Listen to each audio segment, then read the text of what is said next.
요한복음 19장 37절로 42절 말씀 함께 한 목소리로 읽겠습니다. 또 다른 성경에 그들이 그 찌른 자를 보리라 하였느니라.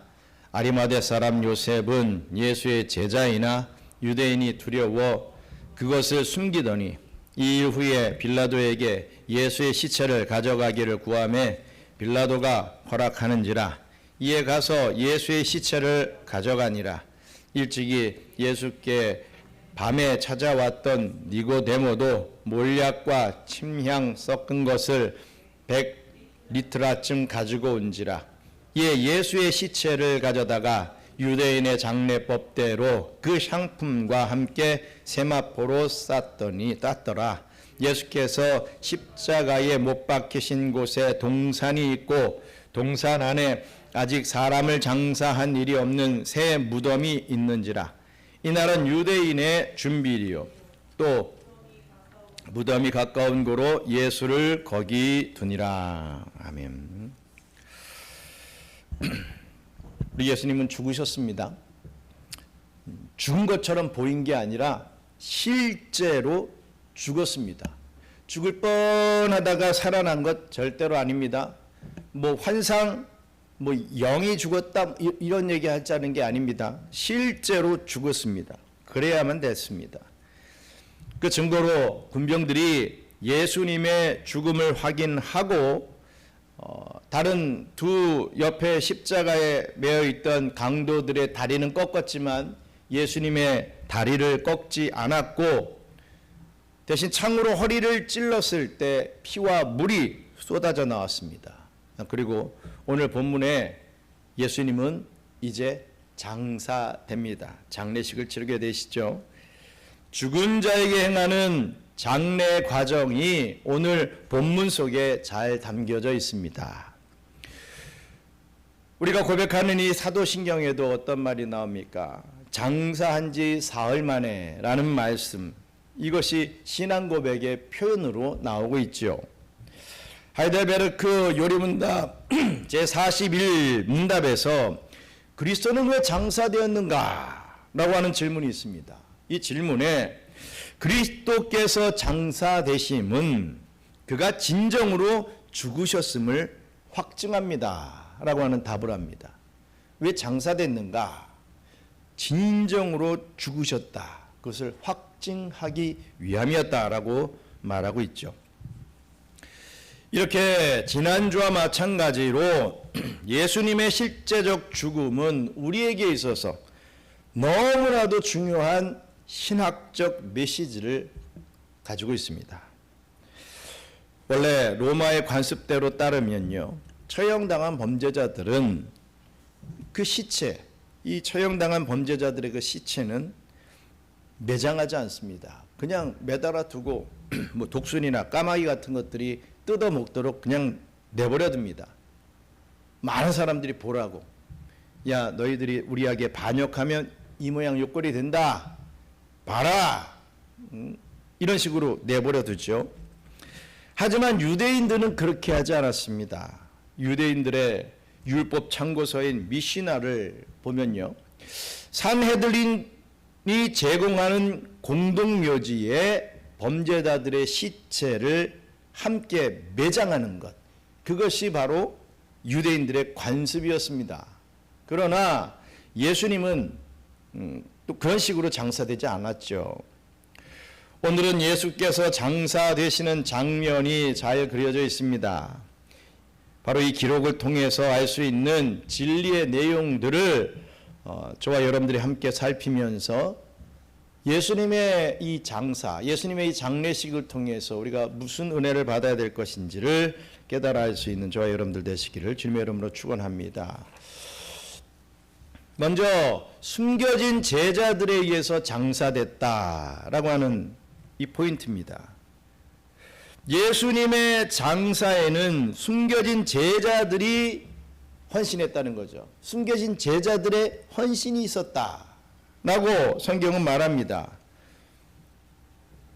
몇 명을 얘기합니까? 2명을 얘기를 하죠. 먼저 아리마대 사람 요셉이 있었습니다. 요한복음 19장 38절 같이 읽겠습니다.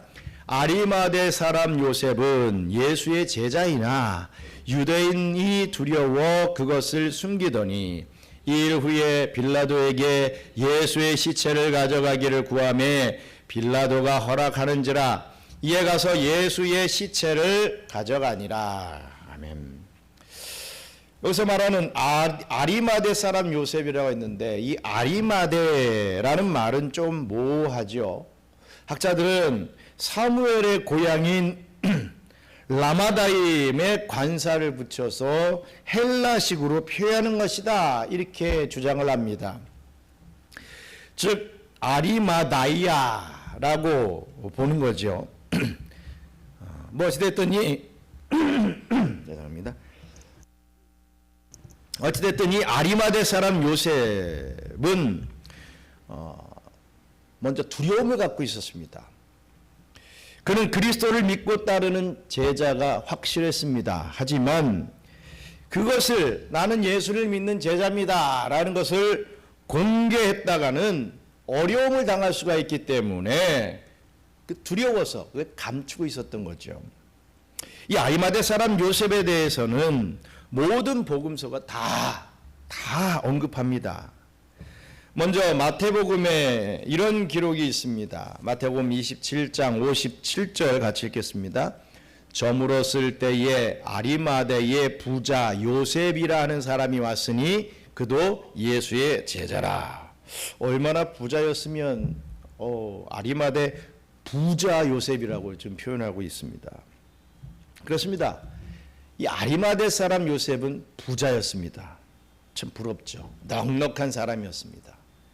뭐 궁핍하여서 힘들어하던 그런 사람이 아니라 떵떵거리며 잘 사는 사람이었죠. 그래서 예수님의 장례를 치를 수 있는 새 무덤을 제공할 수 있을 정도로 금전적인 여유가 있었던 사람이라는 것입니다. 성경에 보통 부자라고 하면 아주 교만한 자, 하나님이 아닌 물질을 위해 사는 자 이렇게 많이 묘사가 됩니다. 그래서 부자하면 죄인인 취급을 하고 부자하면 그냥 일반적으로 나쁜 놈 뭐 이렇게 생각하는 게 뭐 무리가 아닐 것입니다. 그러나 항상 그런 것이 아니라는 것을 오늘 본문에서 보여주고 있지요. 부자 가운데서 경건한 그리스도의 제자도 얼마든지 있었다. 이것을 보여줍니다. 기독교인은 항상 가난해야 되고 부하면 안 된다라고 하는 그런 생각을 가진 사람들이 간혹가다 있습니다. 예수 믿는데 왜 이렇게 돈이 많아? 예수 믿는데 저렇게 떵떵거리며 살아? 저거 믿는다고 하면서 분명히 나쁜 짓을 저질렀을 거야 하고 생각력을 끼는 사람들이 사역하다 보면 있더라고요. 없지 않더라고요. 하지만 그런 사람들의 생각이야말로 편협한 생각입니다. 예수 믿으면 가난해야 된다. 예수 믿는 자가 부자여야만 안 된다. 누가 그걸 정해놨습니까? 성경에서 그런 얘기한 게 있습니까? 물론 일반적으로 물질이 많으면 주님을 잘 섬기지 못하는 그런 부분들이 있습니다. 없지 않죠. 하지만 물질이 많다는 그 자체가 절대로 죄나 뭐 잘못된 것이 아니라는 거죠. 우리 하나님은 부한 자를 부한 대로 사용하십니다. 부자 되시길 축원합니다. 가난한 자를 또 가난한 대로 또 사용하시는 거예요. 내가 부자든 가난한 자든 내가 뭐 복을 못 받아서 가난한가? 내가 죄를 지어서 부자인가? 이런 생각은 할 필요 없다는 것입니다. 하나님이 필요에 따라서 우리의 일을 사용하신다는 그것만 우리가 알면 됩니다.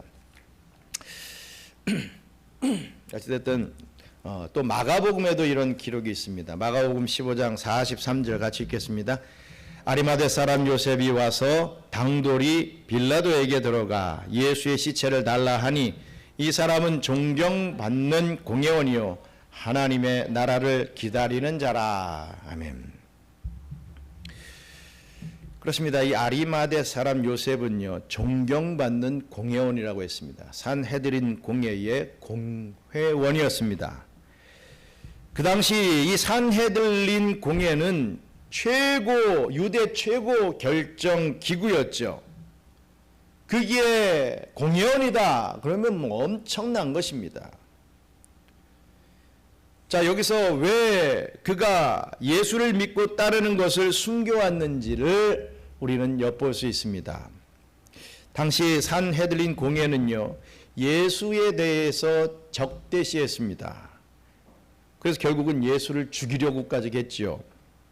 그리고 예수를 따르는 자들을 출교시켰습니다. 이런 대세에 아리마대 사람 요셉은 쉽게 자신의 신앙을 공개할 수 없었던 것입니다.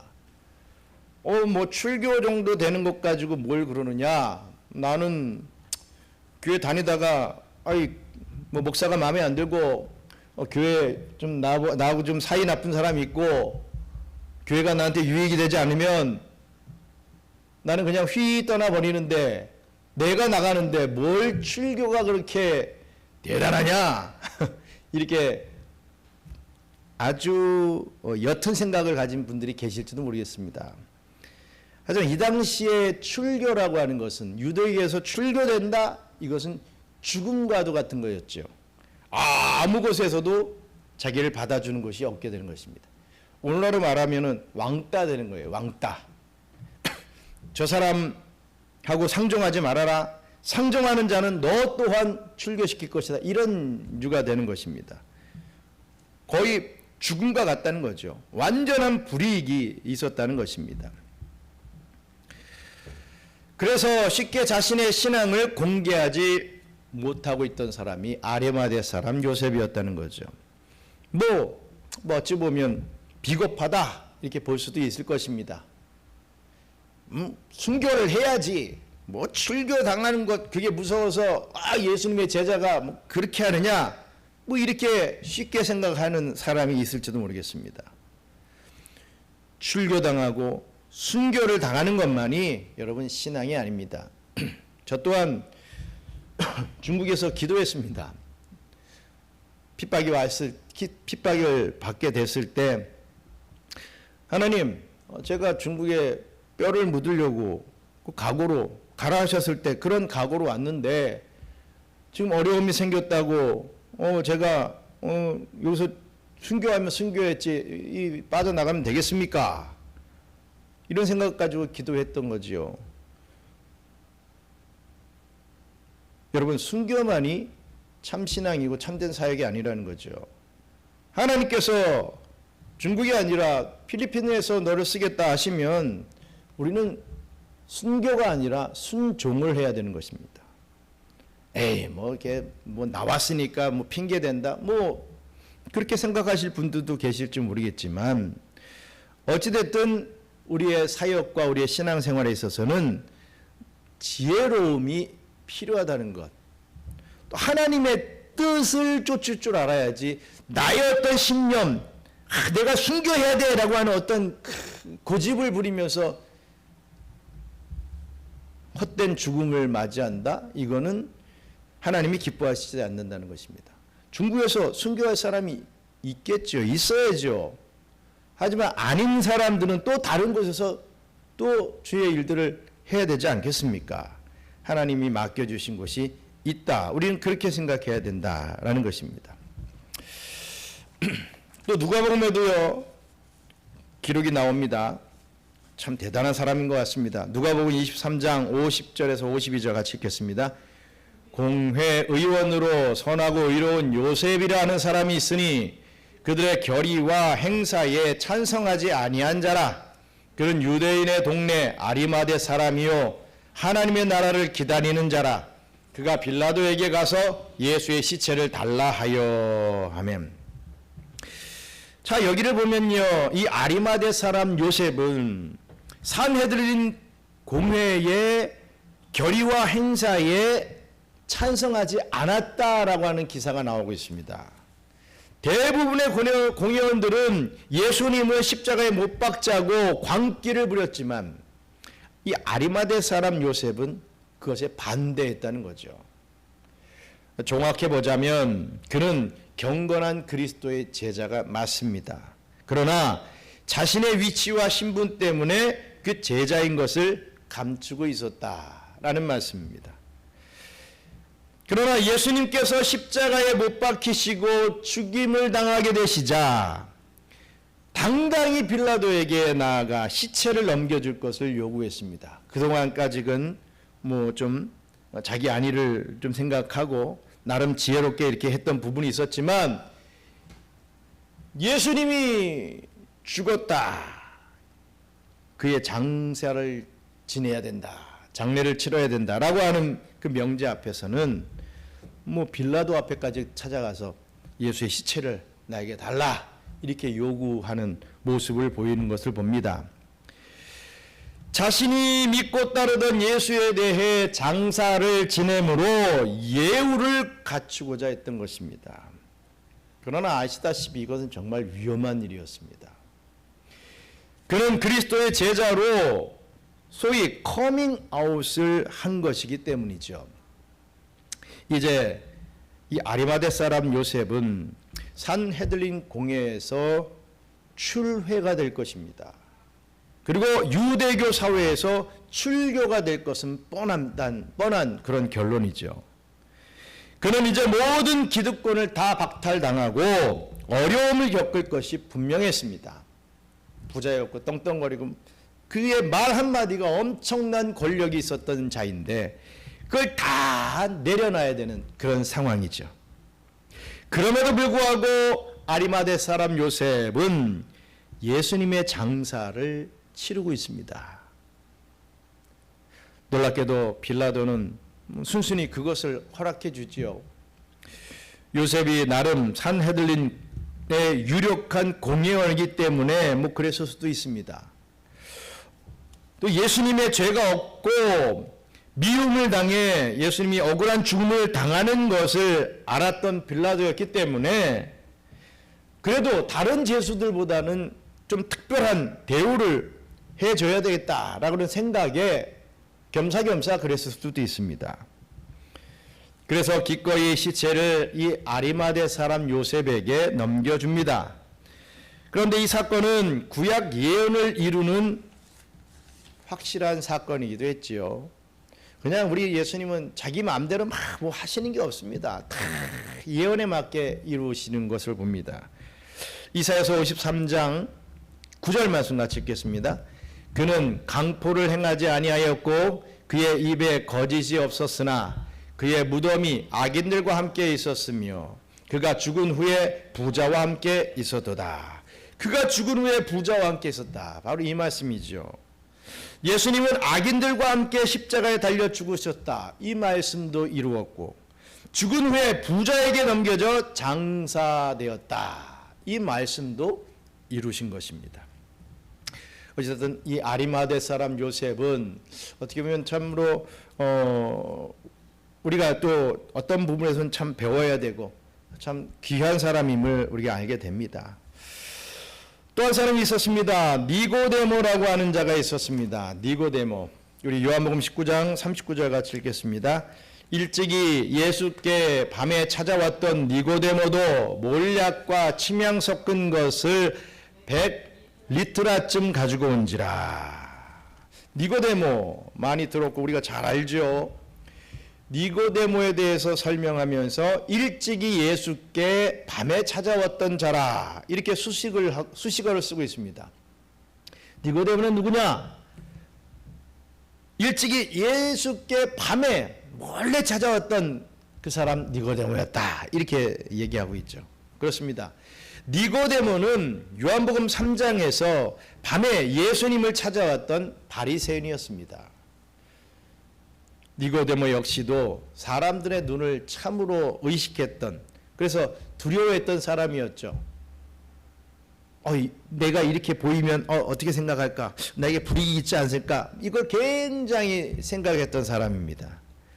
그래서 두려워서 밤에 예수님을 찾아왔습니다. 낮에 떳떳이 찾아간 것이 아니라 밤을 이용했습니다. 그런 예수님과의 대화를 통해서 거듭남에 대해서 배웠습니다. 물론 바로 깨닫지 못하고 고심을 하는 그런 부분이 있었지만 어쨌든 거듭남에 대해서 배웠고 그것을 묵상했을 것입니다. 또 예수께서 모세가 뱀을 든 것 같이 예수님도 들려야 한다는 그 예언의 말씀도 들었지요. 그게 무슨 말인가? 예수님이 들려야 된다. 이게 무슨 말인가? 거듭남과 예수님이 들려야 된다. 이 예언의 말씀을 계속해서 묵상하면서 또 생각을 했을 것입니다. 그리고 우리가 잘 아는 요한복음 3장 16절의 말씀은 바로 이 니고데모에게 들려주셨던 말씀이기도 하죠. 이렇게 예수님과 만남을 가졌던 니고데모는 요한복음 7장에 또 한 번 나타나는 것을 봅니다. 3장에 나타나서 거듭남, 예수님이 들려야 되는 게 무엇인가 고민했던, 의문을 가졌던 그 니고데모가 7장에서도 또 한 번 나타납니다. 여러분, 산헤드린 공회원들이 예수를 잡고자 할 때 니고데모는 공회에서 이런 말을 하는 것을 봅니다. 요한복음 7장 31절 같이 읽겠습니다. 우리 율법은 사람의 말을 듣고 그 행한 것을 알기 전에 심판하느냐, 이런 말을 한 것이죠. 아주 이치에 맞는 말.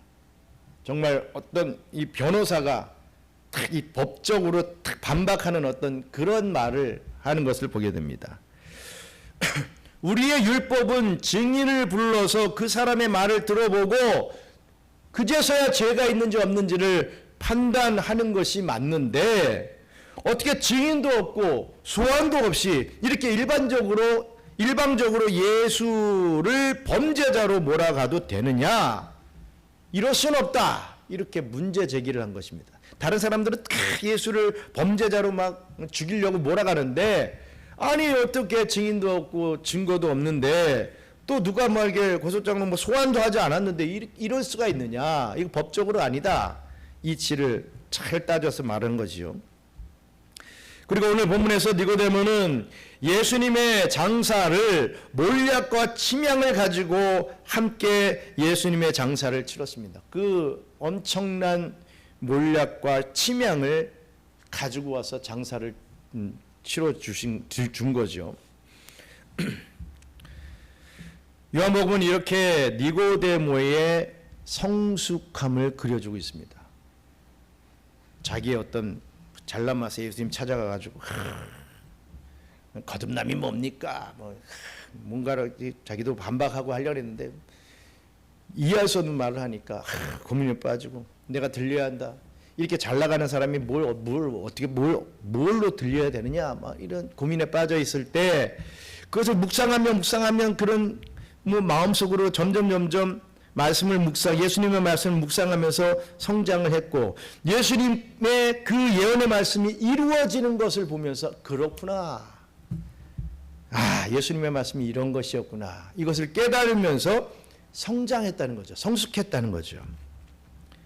처음에는 밤에 찾아와 거듭남에 대해서 사람이 늙으면 어떻게 날 수 있사옵나이까? 두 번째 모태에 들어갔다가 날 수 있사옵나이까? 라고 요한복음 4장에 이런 엉뚱한 질문을 던졌던 니고데모가 7장에서는 산헤드린 공회에서 소극적이긴 하지만 어찌 증거 없이 예수를 범죄자로 몰 수가 있느냐 하면서 반대 의견을 제시했고, 오늘 본문에서는 이렇게 적극적으로 예수님을 지지하고 따르고 있다는 것을 공개 천명한 것입니다. 숨기고 있었는데 이제 공개한 거죠. 니고데모는 3년여의 과정을 통해서 신앙이 어떻게 성숙하여 가는지를 잘 보여준다라고 할 수 있습니다. 그렇습니다. 누가 처음부터 신앙생활을 잘할 수 있겠습니까? 어떤 성도가 지금 막 전도돼 가지고 왔는데 10년, 20년 된 사람과 똑같이 이런 걸 할 수가 있겠습니까? 시간이 필요하죠. 가르침이 필요하고 배움이 필요하고 시간이 필요합니다. 속성으로 막 며칠 배웠다고 해서 신앙생활을 제대로 할 수 있겠습니까? 시간이 지나면 신앙의 성장이 당연히 있는 것입니다. 그래서 우리는 어린 성도들을 기다려줄 수 있어야 됩니다. 또 시간이 많이 지났는데도 성장이 없으면 어떤 면에서는 또 훈계할 수도 있어야 될 것이죠. 에휴, 저 사람은 아닌가 봐, 구원 못 받았나 봐, 뭐 이렇게 치부해 버리지 않고 끝까지 함께 가려고 하는 이 믿음의 공동체 안에서 함께 무엇인가 이루려고 하는 그런 부분들을 끊임없이 해 나가야 된다라는 것입니다. 그럼 우리가 또 생각해 볼 것이 있습니다. 신앙을 숨기는 게 과연 옳은가? 뭐 지혜롭게 한다라고 하는 그런 생각 하에서 신앙을 숨기는 게 과연 옳은가 이거죠. 아리마대 사람 요셉이나 뭐 니고데모나 높은 고위 관료로서 자신들의 신앙을 숨기고 있었습니다. 이것이 과연 옳은 일인가? 이런 생각을 좀 해볼 필요가 있습니다. 실제로 요한복음 12장 42절로 43절 이 말씀은 이렇게 밝히고 있습니다. 같이 읽겠습니다. 그러나 관리 중에도 그를 믿는 자가 많되 바리새인들 때문에 드러나게 말하지 못하니 이는 출교를 당할까 두려워함이라. 그들은 사람의 영광을 하나님의 영광보다 더 사랑하였더라. 아멘. 아마도 이런 사람에 아리마대 사람 요셉과 니고데모도 포함되어 있었을 것입니다. 출교에 대한 두려움, 사람의 영광을 하나님의 영광보다 더 사랑한 이들의 믿음은 그럼 과연 참된 믿음이었을까? 우리 생각해 봐야 되죠. 사실 뭐 쉽게 말할 수 있는 것이 아닙니다. 하지만 제가 말씀드리고 싶은 것은 이들이 어느 정도의 타협과 비겁함을 가지고 있었을는지는 모르겠지만 이들의 믿음이 뭐 거짓이었다거나 구원받지 못한 믿음이었다라는 것은 아니다라는 것을 말씀드리고 싶습니다. 이들은 일시적인 연약함 속에서 눌리고 또 갈등 속에서 고통받았을 것입니다. 늘 숨기고 있으면서도 얼마나 이 양심에 찔리고 이 가책을 받았겠습니까? 그러나 우리가 중요시 봐야 될 것은 그들은 결국 그 두려움을 이겨냈다라는 거죠. 그 두려움 안에서 끝까지 숨기고 있었던 자가 아니라 숨기고 있었던 자가 그 두려움을 깨고 나와서 예수의 장례를 치르는 그런 주인공이 됐다. 이것입니다. 어느 순간 이들의 심령이 물과 성령으로 거듭나는 은혜의 역사가 있었을 것입니다. 예수님의 십자가 사건이 이들의 가슴에 이 구약에 예언된 유월절 어린 양에 대한 말씀과 예수님께서 해주셨던 그 말씀들이 막 교차하면서 그 십자가의 의미와 내용과 목적을 깨닫게 되는 그런 계기가 있었을 것입니다. 그래서 변화됐다는 거지요. 그래서 이들은 하나님의 영광을 사람의 영광보다 더 중요하게 여기는 사람으로 변화됐다는 거죠. 우리가 그렇습니다. 우리의 시작은 항상 그렇습니다. 하나님의 영광보다 사람의 영광을 더 중요하게 여기면서 살아가죠. 하지만 우리의 신앙의 삶이 정말 성장하면 성장할수록 이제 그게 뒤바뀌는 것입니다. 내 중심이냐 하나님 중심이냐 했을 때 내 중심으로 살다가 이제는 하나님 중심으로 살게 되는 그러한 부분을 얘기를 합니다. 그래서 자신들의 신앙을 기꺼이 천명하고 사람들 앞에서 그 신앙을 드러내기를 주저하지 않게 된 것입니다.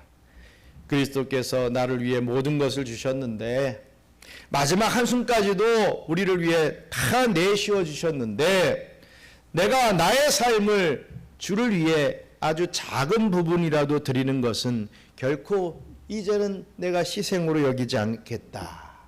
당연함으로 여기겠다라고 그렇게 신앙의 성장을 이루었다. 우리도 다 그러한 부분들이 있지만 점점 말씀의 은혜를 받으면서 이 요셉과 또 이 니고데모 같이 정말 주님의 뜻에 부합하는 그런 복된 신앙의 삶을 살아드려야 할 것입니다. 끝으로 왕의 장사입니다. 왕의 장례를 치렀다는 거죠. 니고데모는 몰약과 침향을 가지고 왔습니다. 이 몰약과 침향은 향수의 기능을 합니다. 특히 왕의 향수의 기능을 하죠. 시편 45편 8절 말씀 같이 읽겠습니다. 왕의 모든 옷은 몰약과 침향과 육개의 향기가 있으며 향화궁에서 나오는 현악은 왕을 즐겁게 하도다 했습니다. 또 아가서 3장 6절 읽겠습니다. 몰약과 유향과 상인의 여러 가지 향품으로 향내 풍기며 연기 기둥처럼 거친 들에서 오는 자가 누구인가?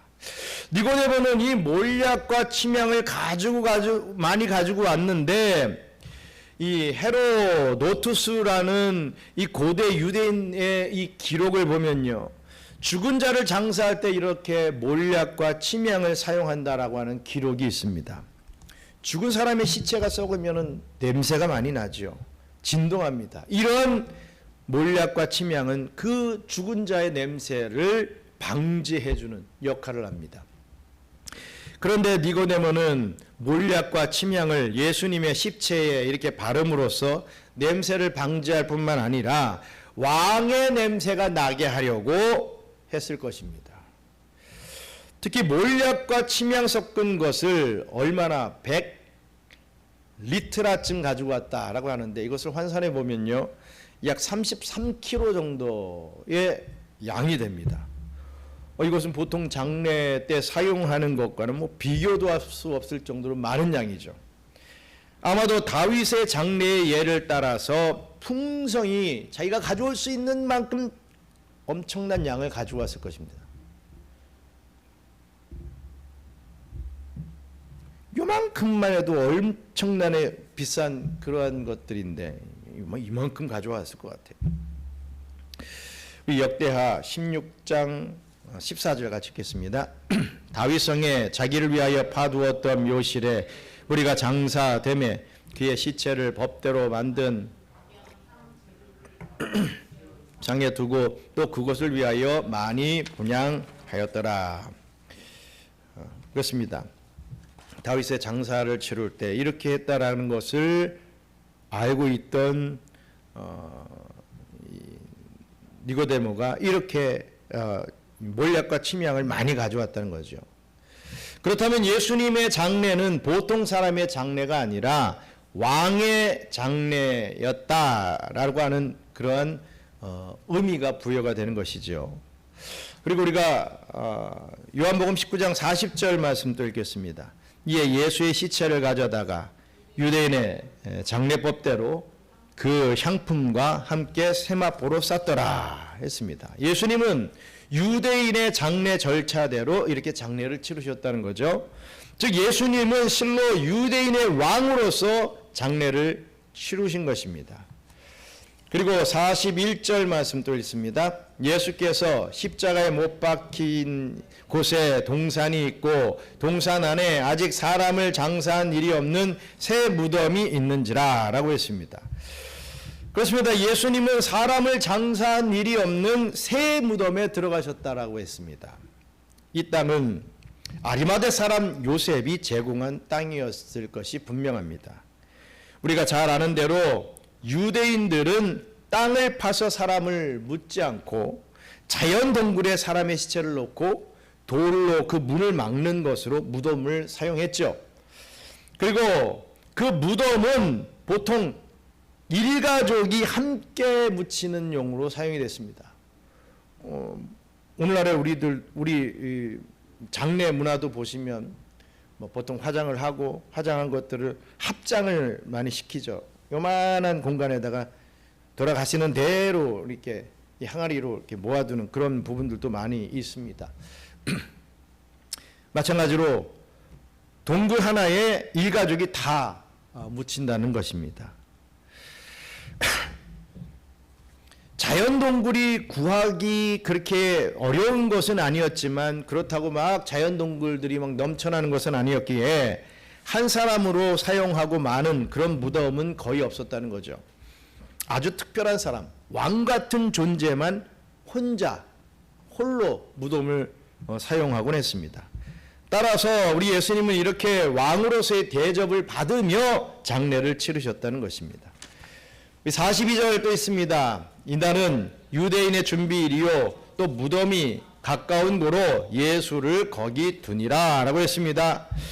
이날은 유대인들의 특별한 안식일 준비일이었습니다. 유대인들은 해가 지면 바로 다음 날이 시작이 되기 때문에 해가 지면 안식일이 시작되기에 일을 하지 못했습니다. 다른 일을 할 수가 없었죠. 그래서 이 아리마대 사람 요셉이 제공한 무덤이 아마도 가까운 곳에 있어서 그리로 장례를 치루었을 것이다 라고 하는 것도 우리가 유추할 수 있습니다. 그렇습니다. 안식일이 곧 다가오면서 유대인들은 막 바빠집니다. 막 준비하느라고 바쁘죠. 그래서 유대주의자들은 자신들의 종교의식 준비를 위해 예수님의 장례를 방해하거나 할 시간적 여유가 없었을 것입니다. 그래서 예수님의 장례는 비교적 차분히 이 왕의 장례로서 이렇게 치룰 수 있게 된 것이지요. 사랑하는 우리 경양 선교회 성도 여러분, 예수님의 장례는 수제자 베드로에 의해서 치러지지 않았습니다. 또 끝까지 십자가에 함께했던 요한에 의해서도 치러지지 않았죠. 우리의 상식 같으면 베드로나 요한이 그 시체를 걷어서 장례를 치러야 되는데 그러지 않았다는 거죠. 누가 했습니까? 이름 없는 신앙인, 비겁했던 신앙인, 타협했던 부끄러운 믿음의 사람 아리마대 사람 요셉과 니고데모에 의해서 치러졌습니다. 하나님은 이렇게 약한 자를 사용하셔더라 라는 말씀이죠. 하나님의 때에 하나님의 방법으로 약한 자들을 남겨두시고 그들의 믿음을 사용하셔서 하나님의 영광을 드러내시더라 라는 말씀입니다. 여러분, 저와 여러분들도 어떻게 보면 참으로 약한 자들입니다. 부끄러운 자들이죠. 그러나 우리도 하나님 나라에 그리스도를 왕으로 고백하며 섬기는 그 영광스러운 일에 참여할 수 있다라는 사실을 기억해야 됩니다. 내가 아리마대 사람처럼 막 숨고 두려워하고 나는 누구 앞에서 나 예수 믿는다고 하지도 못했던 난데 거기에서 멈추면 안 되고 주님 앞에 나아갈 수 있을 땐 적극적으로 나갈 수 있는 그러한 모습의 신앙인으로 성장해야 될 것입니다. 지금은 약하지만 우리 하나님께서 힘 주실 때, 깨달음을 주실 때 하나님의 영광보다 나의 영광을 사랑하던 나인데 나의 영광보다 하나님의 영광을 더 사랑할 줄 아는, 더 내세울 줄 아는 그러한 저와 여러분들로 변화될 수 있을 줄 믿습니다. 우리의 작은 섬김을 통해서 그리스도가 만천하에서 영광을 받으시는 일을 할 수 있다는 그 사실을 잊지 말고 기억하시기 바랍니다. 그렇게 섬겨 나아가시는 저와 여러분들의 복된 신앙의 모습들이 되기를 주님의 이름으로 축원합니다. 기도하겠습니다. 여러분 혹 지금 현재의 우리들의 모습이 그 숨어 지냈던 예수 그리스도를 나의 구주로 내가 제대로 얘기도 못하고 신자임을 막 숨기고 막 그런 모습의 아리마대 사람 요셉이나 혹 니고데모 같은 그런 모습이 우리의 모습은 아니었는지, 그들이 깨달음을 얻었을 때 예수님의 십자가의 그 죽음 앞에서 큰 결단을 하게 되었을 때 보여주었던 그 섬김, 그 신앙의 모습, 그 헌신과 봉사, 그런 모습들이 우리에게서도, 우리 약한 우리에게도 드러날 수 있는 은혜 베풀어 달라고, 아리마대 사람같이 또 부자여서 또 더 많은 일을 할 수 있게 해달라고, 항상 가난에 찌들어서 아무것도 하지 못하는 인생이 아니라 정말 많은 것으로 하나님 앞에 영광을 올려드릴 수 있는 앞으로 남은 인생, 주님 나라 임할 때까지, 개인의 종말과 전체의 종말이 임하기 전까지 정말 그러한 쓰임을 받을 수 있는 저희들 될 수 있게 해달라고 함께 기도하겠습니다. 감사합니다. 하나님, 우리는 약합니다. 아리마대 사람 요셉처럼, 니고데모처럼 내가 예수 믿는 신자임을 드러내지도 못하는 삶을 살아갑니다. 예수 믿으세요 라는 말도 제대로 못합니다. 아버지 하나님 용서하여 주시옵소서. 아주 믿는다고 하면서 세상 사람들과 별 다를 것 없이 살아갑니다. 물질을 주위로 보시며 살아가는 우리들임을 용서하여 주시옵소서. 아버지 하나님 주님께서 허락해 주시는 그 물질과 또 그 능력을 통하여 아버지 더 결단하고 주님 앞에 더 나아갈 수 있는 삶을 살아드릴 수 있는 은혜를 베풀어 주시어서 아버지 하나님 이제는 숨어있는 자가 아니라 드러나는 자, 아버지 선포하는 자가 될 수 있도록 축복해 주시옵소서.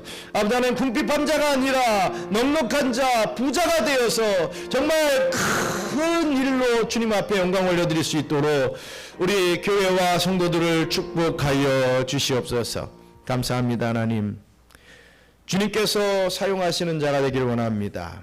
모나고 약하고 참으로 부족하지만 우리 주님께서 내가 너를 사용하겠다. 네가 나의 장례를 치러라. 네가 나의 죽음을 수습해라. 네가 나의 부활을 준비해라 라고 하셨을 때 주님, 저 같은 자를 이렇게 높이시고 사용해 주시니 감사합니다 라고 고백하며 이제는 뒤에 처진 자가 아니라 앞으로 나아가 주님 앞에 영광 올려드리며 주의 뜻을 따르며 주의 일을 감당할 수 있는 자들이 될 수 있도록 역사해 주시고, 아버지 하나님, 앞으로 남은 인생 동안에 늘 궁핍하고 늘 힘들어하는 인생이 아니라 넉넉함으로 더 많은 것을 하나님 앞에 올려드릴 수 있는 그런 복된 자의 삶을 살아드릴 수 있도록 주님께서 은혜 베풀어 주시옵소서. 오늘 한 날도 주님이 허락해 주셨고 앞으로의 우리의 삶이 얼마나 더 진행될지 모르지만 우리에게 생명을 허락해 주셨으며 감사하며 주님 앞에 이 생명을 바치기를 소원합니다. 지금 당장 순교하는 그것만이 참된 신앙이 아니라 주어진 삶을 잘 살아드리는 것, 이것이 진정한 순교의 삶임을 다시 한번 깨닫고 주님이 기뻐하시는 삶을 살아드릴 수 있게 도와주세요. 감사를 드리며 모든 말씀 예수님 이름으로 기도드리옵나이다. 아멘. 주기도문으로 마치겠습니다. 하늘에 계신 우리 아버지여, 이름이 거룩히 여김을 받으시오며 나라가 임하시오며 뜻이 하늘에서 이룬 것 같이 땅에서도 이루어지이다. 오늘 우리에게 일용할 양식을 주시옵고 우리가 우리에게 죄 지은 자를 사하여 준 것 같이 우리 죄를 사하여 주시옵고 우리를 시험에 들게 하지 마시옵고 다만 악에서 구하옵소서. 나라와 권세와 영광이 아버지께 영원히 있사옵나이다. 아멘.